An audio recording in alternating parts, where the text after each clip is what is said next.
පහුගිය දවස් හුති කැරලිකරුවන් මේ වන විට ප්‍රහාර කීපයක් එල්ල කළ තිබෙන ඊශ්‍රායලයේ දෙසට. ඊශ්‍රායලය ඒ බව මුලින්ම සනාථ කරා යෙමනේ පැත්තෙන් ප්‍රහාරයක් එල්ල වුණයි කියලා. ඊට පස්සේ හුති කැරලිකරුවන්ගේ විශේෂයෙන්ම හුති කියන්නේ දැන් ඇත්තටම රාජ්‍යයක් යෙමනේ දෙකට බෙදලා තිබෙන. එක පැත්තකින් ඉන්නවා එක්සත් ජාතික සංවිධානය පිළිගන්නා යෙමන් ගණරාජ්‍ය, අනිත් පැත්තෙන් හුති කැරලිකරුවන් පාලනය කරන කොටස තිබෙනවා.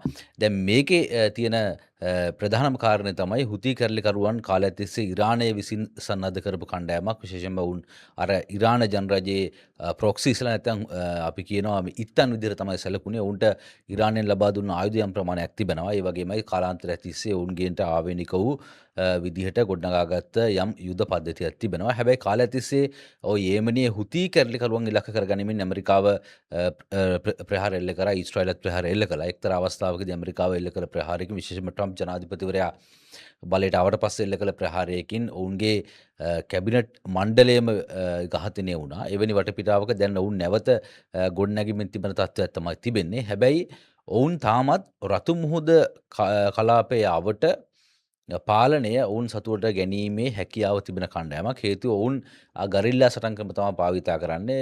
නෞකාවලට පොඩි බෝට් වලින් ඇවිල්ලා නැගලා ඒ නෞකාත්පත් කර ගැනීම, ඊළඟට කාර්ය මණ්ඩල ඝාතනය කිරීම, මේ වගේ ඒකම ඔවුන් යෙමන කලාපය තුළ යම් යම් රහසිගත ස්ථානවල ඉඳන් ඔවුන්ගේ මිසයිල් ප්‍රහාර එල්ල කරනවා. මොකද උන්ට එළියට ඇවිල්ලා මිසයිල් ප්‍රහාර එල්ල කරන්න බෑ. යම් යම් විවිධ උපක්‍රම පාවිච්චි කරලා තමයි මිසයිල් ප්‍රහාර එල්ල කරන්නේ. මොකද එම මිසයිල් ලෝන්චර්ස් වලට ඊශ්‍රායලය සහ ඇමරිකාව පහර දෙන හින්දා.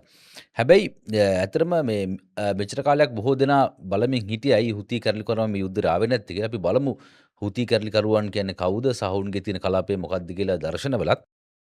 හුති කැරලිකරුවන්ගේ මේ මාධ්‍ය ප්‍රකාශකවරයා, හමුදාවේ මාධ්‍ය ප්‍රකාශකවරයා යහියා ෂාරි ඔහු විශේෂයෙන්ම ඊශ්‍රායලයට එල්ල කළ ප්‍රහාරයේ වගකීම් බාරගත්තා. ඔහු කිව්වා ප්‍රතිරෝධී පෙරමුණ නැත්නම් රෙසිස්ටන්ට් ෆ්‍රන්ට්ස් එක නැත්නම් ඇක්සස් රෙසිස්ටන්ස් ඔවුන්ගේ ප්‍රතිරෝධ අක්ෂය මේ වෙද්දි වැඩ පටන් අරන් තිබෙන්නේ. මේ ඔබ දකින්නේ යෙමනේ සානා අගනුවර. මේ සානා අගනුවර තියෙන්නේත් හුති කැරලිකරුවන් යටතේ. මේක තමයි වැදගත්ම දේ. මේ ඔවුන් විසින් එල්ල කරන මිසයිල් ප්‍රහාර. ඔවුන්ට ඇත්තරම යම් ප්‍රමාණයකට මේ ඊශ්‍රායලයට ප්‍රහාර එල්ල කිරීමේ හැකියාව තිබෙනවා. මේ ඔබ දකින්නේ ඊශ්‍රායලය මේ ප්‍රහාර එල්ලවීමත් එක්ක ඊට එරෙහිව ක්‍රියාත්මක වීම සඳහා පෙරමුණු වලට පැමිණෙන ආකාරය. මේ හුතිවරුන් දිගටම මේ සටනේ හිටියොත් එහෙම අර බාබල් මැන්ඩේබ් කියන අපි කියන්නේ යෙමනයත් එක්ක තිබෙන සමුද්‍ර සංධිය නැත්නම් ඒඩන් බොක්කේ ඉඳන් රතු මුහුදට පිවිසෙන ඒඩන් ගල්ෆ් ඉඳන් රතු මුහුදට පිවිසෙන මාර්ගය අවහිර කිරීමේ හැකියාව තිබෙනවා හෝමුස් සමුද්‍ර සංධිය වගේම.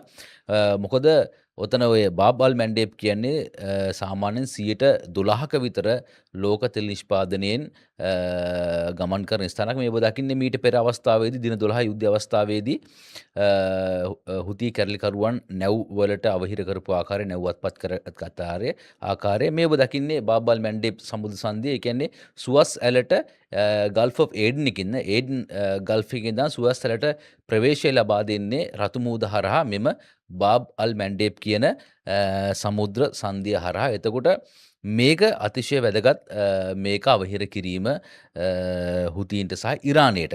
ඉතින් මේක තමයි ඊළඟට ඊශ්‍රායල සහ ඇමරිකාව එකම මුළු ලෝකයේම මුහුණ පාන ප්‍රශ්නය. මේක වැහුවොත් එම 12%ක